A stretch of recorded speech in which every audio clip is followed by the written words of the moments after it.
Conséquence directe de l'extension du pass sanitaire, c'est la ruée sur les vaccins.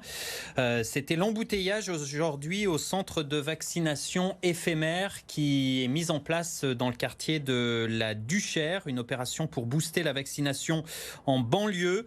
Gros succès, carton plein. Regardez ce reportage d'Aline Picard. C'est une file d'attente impressionnante. Le centre de vaccination éphémère de la Duchère a été pris d'assaut aujourd'hui.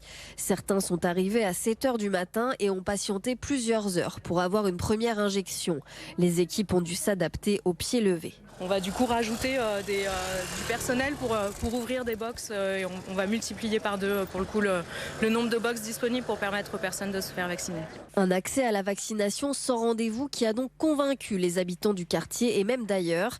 Les dernières annonces présidentielles et la mise en place du pass sanitaire a pesé lourd dans la balance. J'ai pas trouvé d'autres lieux où me faire vacciner assez rapidement vu que je pars en Corse d'ici peu en fait. J'avais quand même envie d'y aller pour en finir une bonne fois pour toutes. Ah là, ça m'a boosté là. Pour le métier que je vais faire plus tard, je suis obligé de me vacciner. La sécurité incendie. On a prévu des congés, des vacances. Donc du coup, il nous faut le pass sanitaire. On a le couteau sous la gorge. Ce mercredi soir, près de 400 personnes auront reçu leur première piqûre à la Duchère. Le département du Rhône est le meilleur élève de la région en matière de vaccination. Là, ce matin, on était à 1 064 000 personnes qui ont reçu leur première dose. Donc pratiquement 56-57% de la population rhodanienne a eu une première dose. Donc c'est vrai que ça monte très vite.